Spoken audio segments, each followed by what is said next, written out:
Have you ever wondered why that one single negative comment lingers in your mind and overshadows the tons of positive feedback you received from your student evaluations? Today in the Teaching Test Kitchen, we're going to uncover why those few harsh words can feel so heavy and what we can do about it. I am not here alone today. Mark has become a regular on the Teaching Test Kitchen, joining me to talk about this subject. And it's very appropriate, Mark, because it is end of semester and these evaluations are coming our way very, very soon, right? Yep. Yep. We shall see them land in our inbox soon. Absolutely. Coming to an inbox near you. But listen, I want to talk today 3 ideas related to this. Just to lay out the plan, 3 parts. Let's acknowledge that this happens and that it's real and that we feel.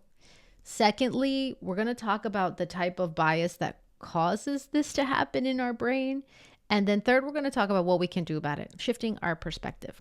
So let's start with the first one, which is simply acknowledging that this happens to us. I mean, Mark, I've been teaching as an adjunct professor I had my 7-year anniversary. How about you? How long have you been teaching? January starts my 9th year. Oh, hey, okay. So you're going into number 9. I'm just wrapping up number 7. And every semester we get anonymous evaluations from our students, de-identified. We don't know who it is. We just know X number of students replied out of this many in the course, and this is what they said. And we call them SIRS, SIRS, in our university. It's the Student Instructional Rating Surveys. Probably your school calls it something different. Yeah, ours are SOQs, Student Opinion Questionnaires. Hey, SOQs, that's actually a little catchier than SIRS, but anyway, whatever your school calls them, you know that you get them. This is part of our job. And I actually think, Mark, this is an important part of the job. I like that we do this, but we also need to acknowledge this reality that negative comments affect us emotionally. I don't like hearing that I did something that wasn't good. So just bring it down to the basics. Right, nobody does. You can feel bad about this, but what's the experience been like for you just from an acknowledgement standpoint? Oh yeah, it's the same. I mean, in the very beginning, I was like hanging on every word that my students said, positive and negative. The negative ones hurt. It's like, oh, this is a personal attack. Like, I'm not a bad person. I'm a good guy. Do they know how much work I put into this class? They should be appreciating that and understanding. They ask me for grace when they're having family problems or stuff. We're human beings too. We may not be at our best every single time, even though, we do the best we can, but it hurts, when you get that negative comment and you're like, oh my God, what is wrong with me? Well, I've gotten better over the years. Mm-hmm. And then just to play devil's advocate and just show the other side, I think that there are some educators too who completely ignore the negative comments. And I don't think that that's helpful either. I think that in time we all develop thicker skin. For me, at the end of the day, I know I need to be able to lay my head down at night and go to sleep knowing that I did my very best. And I am a people person and I want my students to have great experiences, but I am not a taco. I cannot please everyone. Therefore, as long as I can go to sleep and I say, I gave it my best, I did everything within my power to deliver a great experience, I need to feel good about it.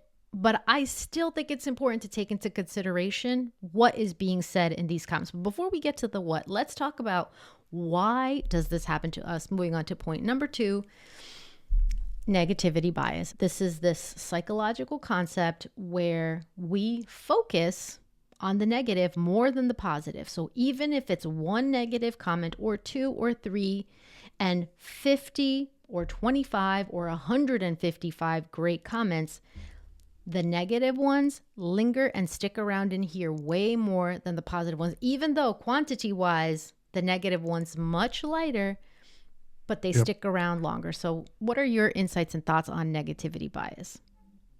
It goes way back evolutionary terms. Our amygdala, 2/3 of our amygdala, its job, the neurons in there, their job is to detect danger.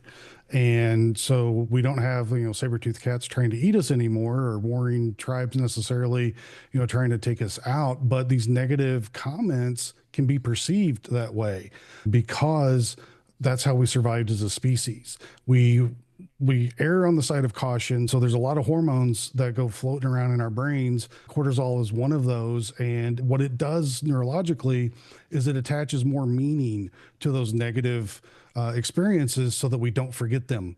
And because it's much more dangerous to forget a negative experience and repeat it than it is for us to remember a positive experience and repeat that. And so we have to acknowledge that our nervous system and our brains is already working against us to put priority on these negative experiences and say, hey, don't do that again because it's dangerous. Well, nowadays, our student opinion questionnaires are part of our teacher evaluations. Now, granted, it's not a huge part, at least at my university. They can't base my entire evaluation off of my student opinion surveys, but it does take up a portion of it, which is good because I think that we do need to be held accountable for what we do in the classroom and ensure that we are providing the best experience that we Oh, can for our 100%. students. Yes. What they have to say matters. It's really important Matters, what yeah. students have to say in our classes. Yeah, because we need to be able to find patterns really and understand what is a valid, real concern and what is just a student that had a really bad day. It's actually very unfair. I think it's so unfair that our brains are wired this way, even though evolutionary perspective, I get it. We just need to accept that this is the truth about being a human being in our world. And that's why bad news travels fast. That's why that expression about, one apple will spoil the entire bushel or barrel or whatever the expression is. But we do have this bias towards negativity, but we are not powerless against this bias. Yes, it's true. Yes, it's a part of our humanity, but we have something we can do about it to shift that perspective. And that, to me, it's a two-step thing. Number one is what we talked about. We have to acknowledge our feelings. We have to be able to talk about them with people that we trust, people like us who understand, other educators, but also to be intentional about paying more attention to the positive stuff. Once that negative stuff is there, process, acknowledge, then say, okay, now let me have a look of all the really good things too, because we should not be skipping over those. Yeah, agreed. In the very beginning, I put so much weight on those negative comments that it upset me. I made what I'll call the mistake of going and reading the Rate My Professor things.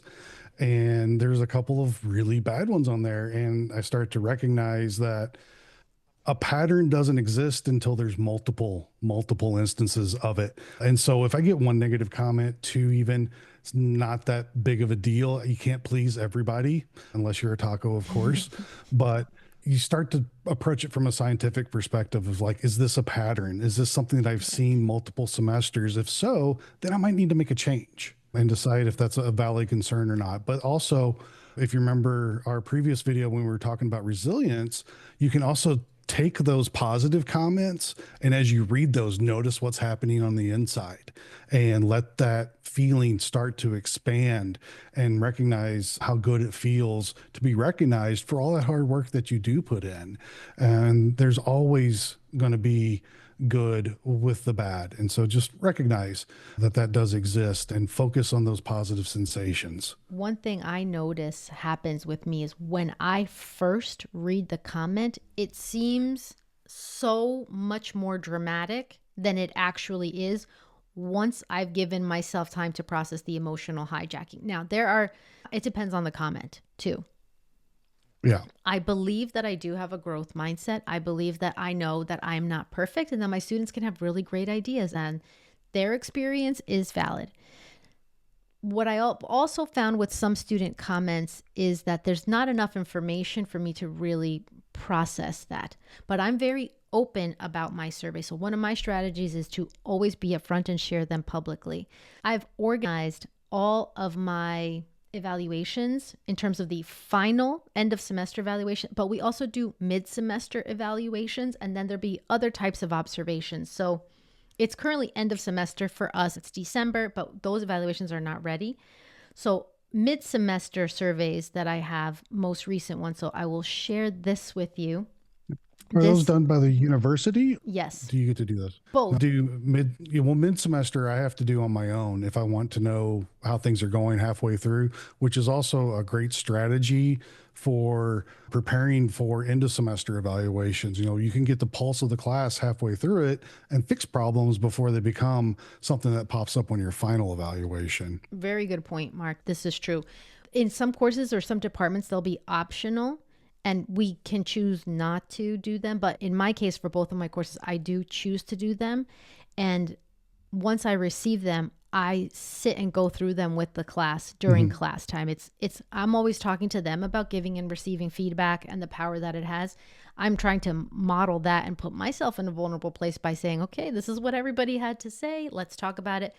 But in addition to this, what I also do is let them know that I'm open to feedback before it's mid-semester survey time, before it's the end of year, that they can let me know and contribute ideas for activities, for things that they've seen outside of class that might be helpful, but also to acknowledge they may have some really good ideas. And I want them to know that the door is open. I want to hear what their experiences are like.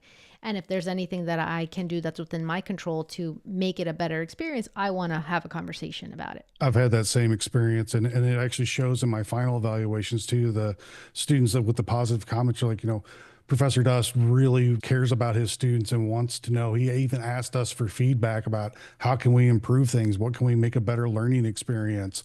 And so it matters to students, you know, involve them in the process. Totally. Now, and let's just also be very real.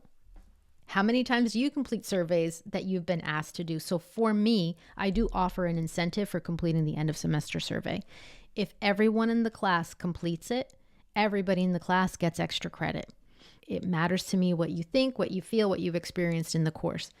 So I'll just give you an idea of what our mid-course semester survey looks like. This is for my social media class, and some of them are ratings like that I was prepared for class and present material in an organized manner. Now, mostly everybody strongly agrees or agrees, but I have had negative comments in the past. I have had one student from that semester give me a complete 0. And that's something that I look at. It doesn't hurt my feelings because I know that's not true.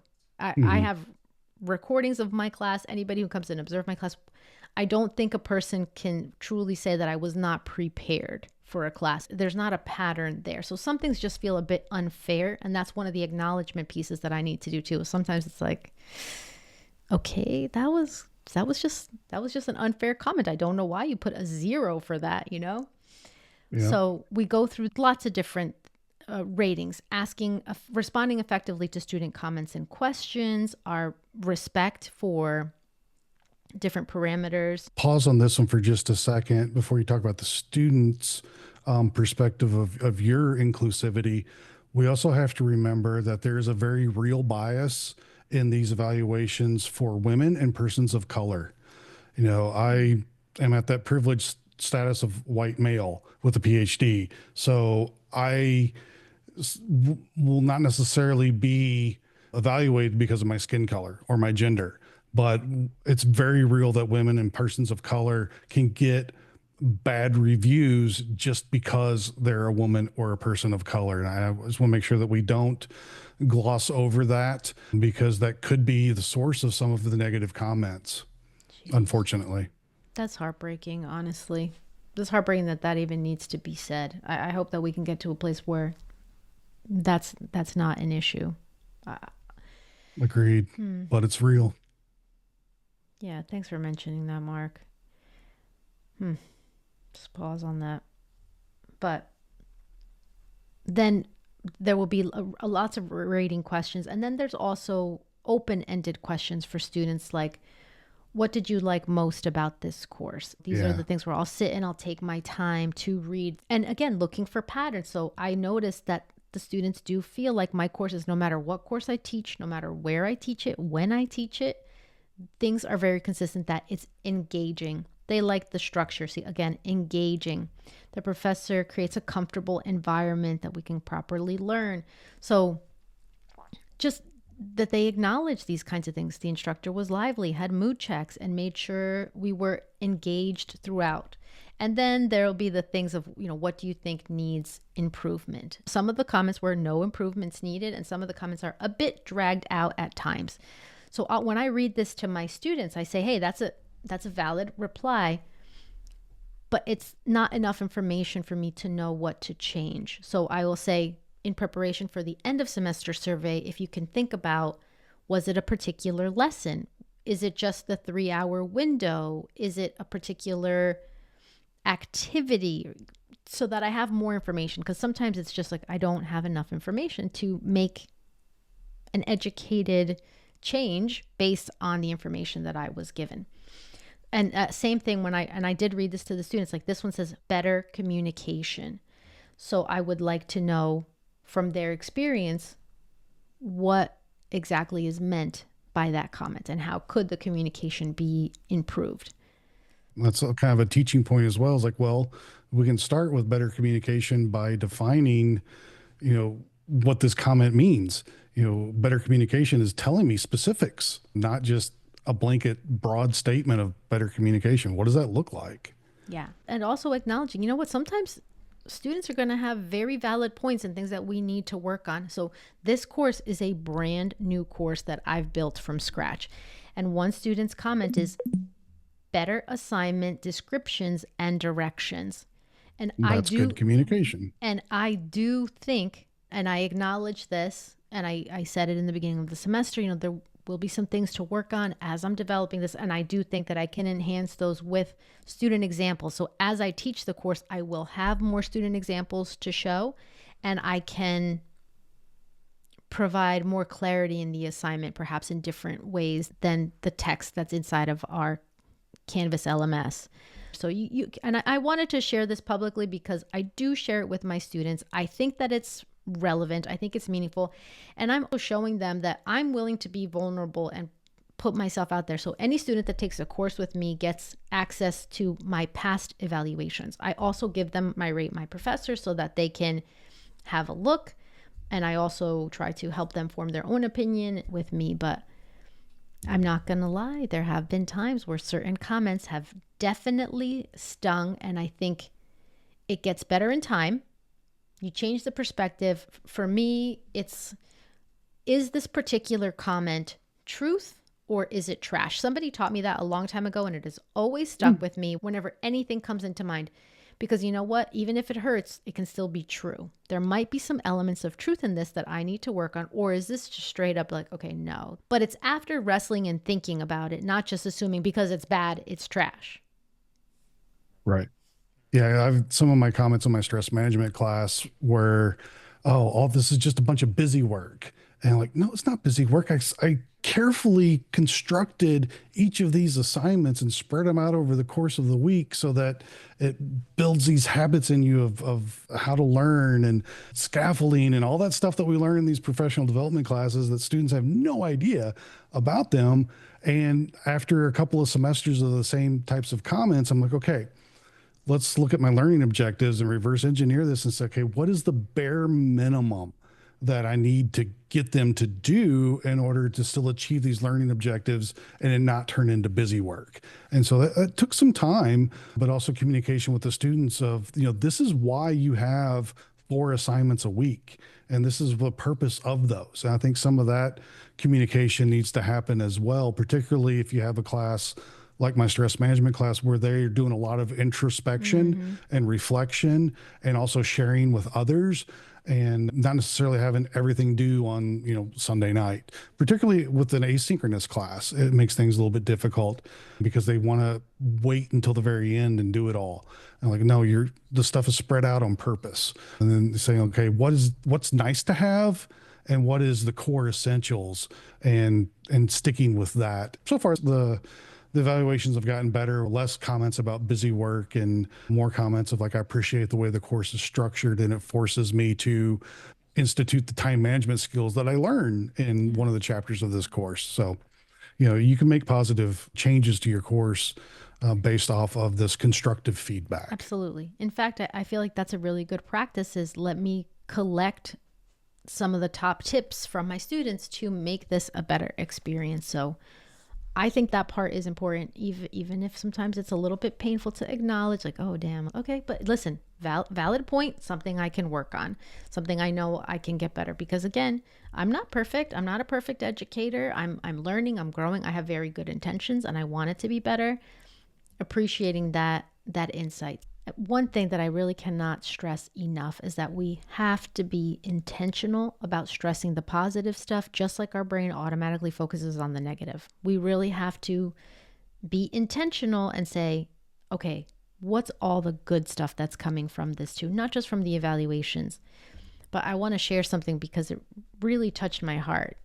I shared that the evaluation I shared earlier is from a brand new course.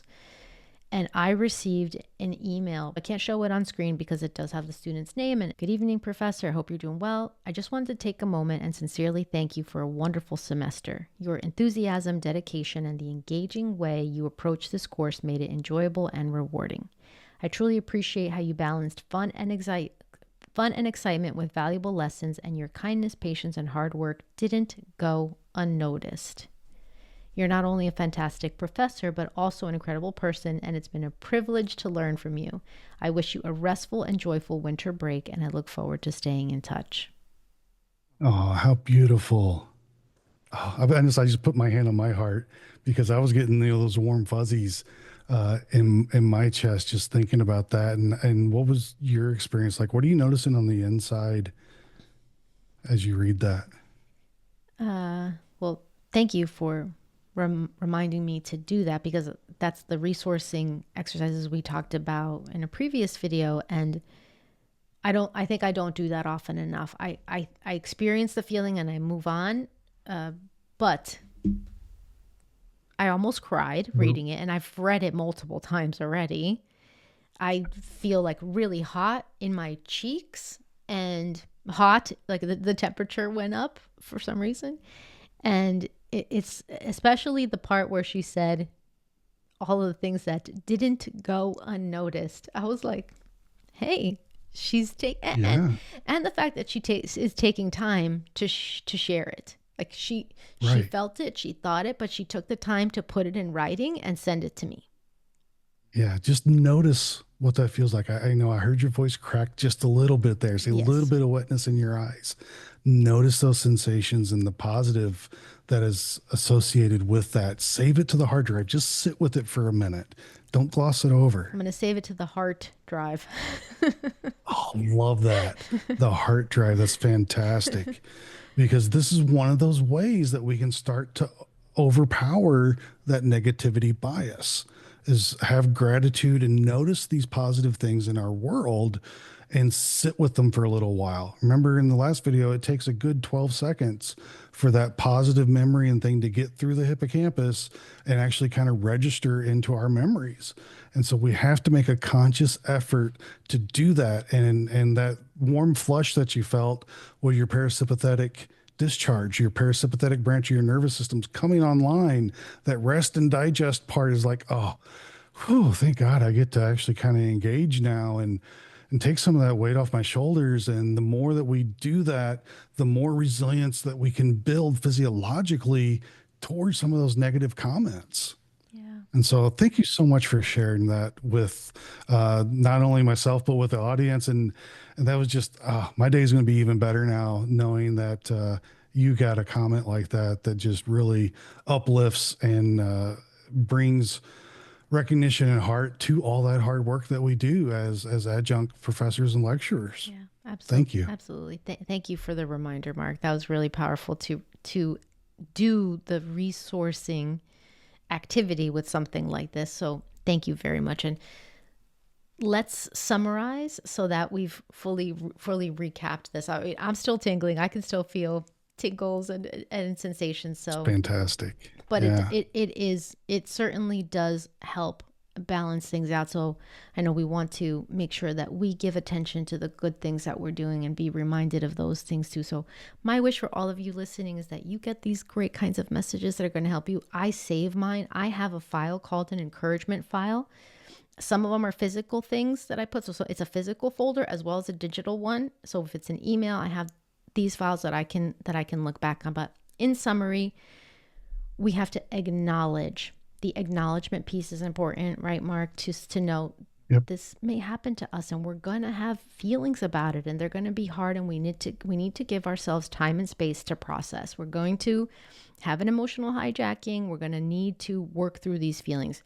talk it out with people like us who understand, who've been through it, especially if you can find perhaps an adjunct professor who's been doing it a little longer than you, or feel free to put it in a chat and comments here if you need a little bit more support in some of these things. And my goal is to build this kind of a community. So acknowledge, understand negativity bias and why it happens to us, and that it's part of our survival. It's left over from our survival days. We don't need it now, but we are also more in control of what we do about it, and focus more on the positive things. And also check your own conscience. Check, is there any truth to some of these things? What can we apply? What can be used for growth, and what is simply an what do you call it? An outlier in the data set. Yeah, or something that's just an outlier, or their own experience, or something outside of your control that you can't change. But look at it and then apply some of those things. And then lastly, shifting our perspective, which seems like the easiest, but can often be the hardest to change the way that we approach it, and know that there are lots of good things that can come from this too. So that is our content for today. Thank you for being with us, for joining us. And I just want to remind all of you that you are way more than one bad review or one bad comment. You care. So keep doing that. Keep doing the great work of educating our young adults, and to help them prepare for their life through your lessons, through your great content, and keep learning, inspiring, and teaching with love.